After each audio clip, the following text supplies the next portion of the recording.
1, 2, 3. Nope, I can't even make it that long.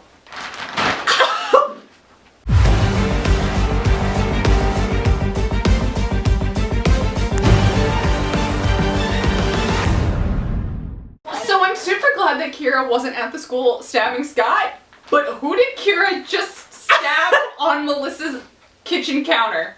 And why did she leave? Why did she put her on Melissa's counter? I don't know. She filmed It's like cats who bring the dead animals. I love you! Take this present. But I am interested because, yes, it could have been a 115. That's true. I don't know what it would mean if it was 115. But the 5 is also what the self-kanji looks like from 3B. Yeah. So I want to know, I'm gonna, after this, go Googling kanji and figure out what would look like an 11 or 2 1s, because Kira is no longer herself, so I feel like that's got to tie in somehow. Yep. That's what she was telling her when she was doing the acupuncture. Her mom was telling her, you need to reclaim your fox because the fox is taking over. Yeah, I feel like Kira is going to leave and then come back in 5B. Yeah, there needs to be some sort of time jump there, because Kira was right. She needs to help herself before she helps anyone else. Yep. Because right now, her helping other people is killing them. Stabbing. What if she can't? What if she can't control her fox? Let's not. I don't want. I'm just gonna take that back. Never mind. What's happening today in your life? I don't like the doctors even more now that I know that they're also given the power of hallucinations. That's creepy. That was just very emotionally traumatizing. I don't know why we needed to do flashbacks and death hallucinations back to back. It killed me that Malia was thinking so much about the traps that her father set for her. It killed me that Scott was thinking about the dog because it was the leash and how he doesn't trust Kira, who stabbed him through the stomach. And it killed me that Lydia was thinking about how all she wanted to do was help Tracy, and then Tracy was like, tongue! That just sucked on major levels. Do you need your tongue to scream? Is that? Yes. Yeah. You can't just be like, oh. No, it would be a lot of like, Yeah, it'd be like Okay. While we're on the topics of screams.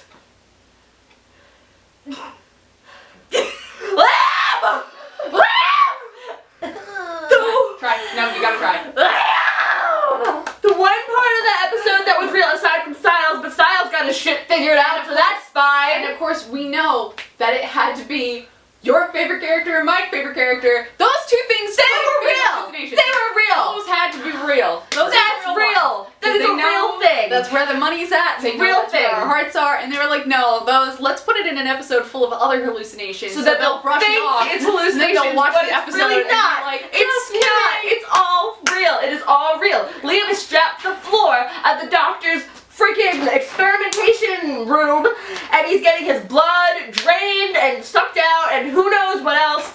And I'm sorry that I am shouting.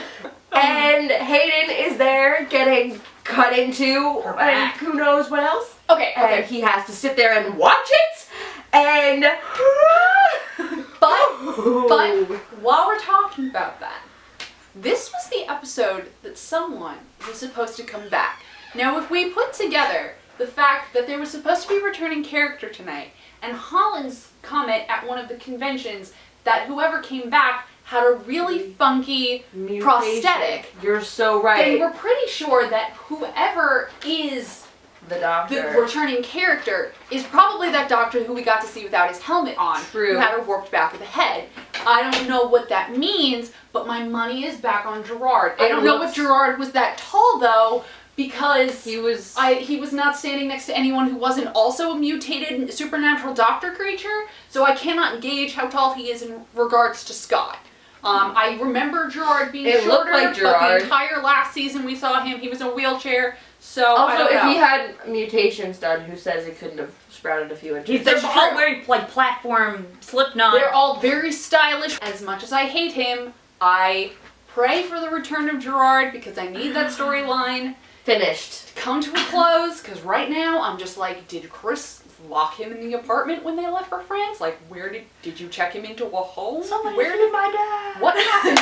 Where did he come to France with you? I have a lot of questions about Gerard, and if that was Gerard, I would feel a lot safer knowing where that psychopath is. I don't feel safe at the moment though because Liam is still strapped to the floor, being bled out, and Hayden is still on an examination table about to be operated on. So while Liam watches, and all he wanted to do was protect Hayden, that's all he wanted to do. He made Scott promise, and then Scott's gonna feel like shit because they were the only two who got taken, and I want to die. I want to die. I want the doctors to take me now and save me from my suffering. You do not want that. You do not You're want right, that. I don't. That is the I regretted the moment I want. said it. Because if they take you, then you're gonna take Hayden's place on that table, and I don't know what sort of creature they're turning her into. I really hope it's not another Canama. We've already done that season, but they were still going for the lower back spinal area, and I'm interested to see where that goes. At some point, they're going to turn her, if she is the success or whatever, then ultimately she's going to be the big bad, and they're going to have to fight her, and that's going to destroy Liam. I'm sorry, I say things and words back in my mouth again. I mean, let's talk about styles. That'll make me feel so much better. So, on the one hand, I'm really glad that we got the flip Jeep out of the way. We know Styles is safe. Who knows what happens to them for the rest of the season, but Valak was all like, you know what happened to Styles, flip Jeep, but like, he's totally cool. So, for the moment, I'm not worried about that. I am super worried about the fact that Theo is a sociopath who killed his sister. At least secondhand, at least just watched his sister die. Mildly concerning. I am super, super glad. Most of all, I think that the Theo Styles subplot of this episode has to be the most pleasing part of it for me, because not only was it a lot of Dylan O'Brien's phase, not only was it a lot of Cody Christian's phase, it answered a lot of my questions. Oh, the eyes. We had the entire conversation about the eyes and how it could be about guilt. That still doesn't answer my question about whether or not Malia actually killed her family or not, but presumably that will happen again down the line. But, you know, his eyes might just not be blue because it might be tied to guilt. And if he's a sociopath, he has no doesn't guilt. feel remorse. He doesn't have any. I'm totally saying it's guilt. And I think that that is very reasonable. I don't like that Styles was being so forthcoming at the end with saying that he felt good and saying that... I don't have a problem with him saying that he felt good, because I sympathize with Styles and I'm not ready to condemn him for anything that he's done this season. But the fact that he said it out loud in front of Theo and Theo was not like... Because I just think in general that's going to give Theo a lot of ammo against Scott, and Styles is all like, oh, I know what my punishment is, it's I'm going to lose Scott. And I feel like so much of that conversation is just going to give to Theo like, hey, you know what my worst fear is? I don't want to lose my best friend because I killed someone. And Theo's going to be like, oh, I'm sorry, what do you not want to happen? Not friends! I feel like and I'm going to be like, I hate you. You know what I'm really worried about, though? What are you really worried about, though? There are 3 episodes left, and Scott and Styles has still not had their fallout. Oh yeah, no, that's gonna be the end. That's gonna be the end. That's gonna be the end of 5A, and then we're all gonna have to sit around for several months. That you don't do that? It's too late. Is it too late for that? It is too late for that request. It's gonna be like, oh, well, there they go. Well, bye. Bye.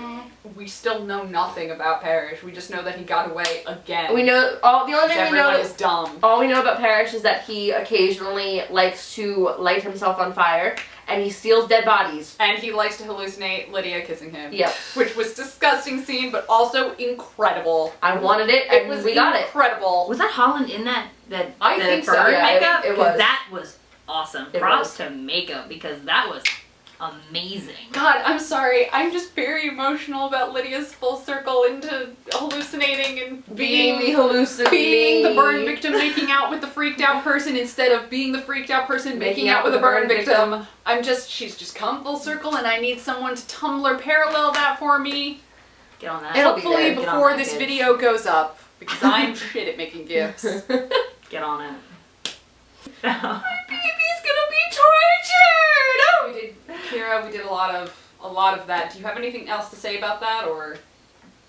They were super cute. Yes. They were so cute. Which is making this all much worse. So cute, and then they ruined it.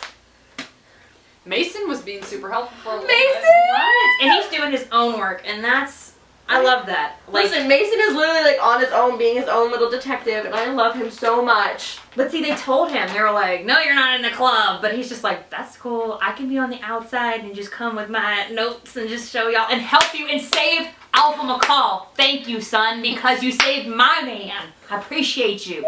Love you. That's basically Banshees. And that's basically it. See ya. Ow.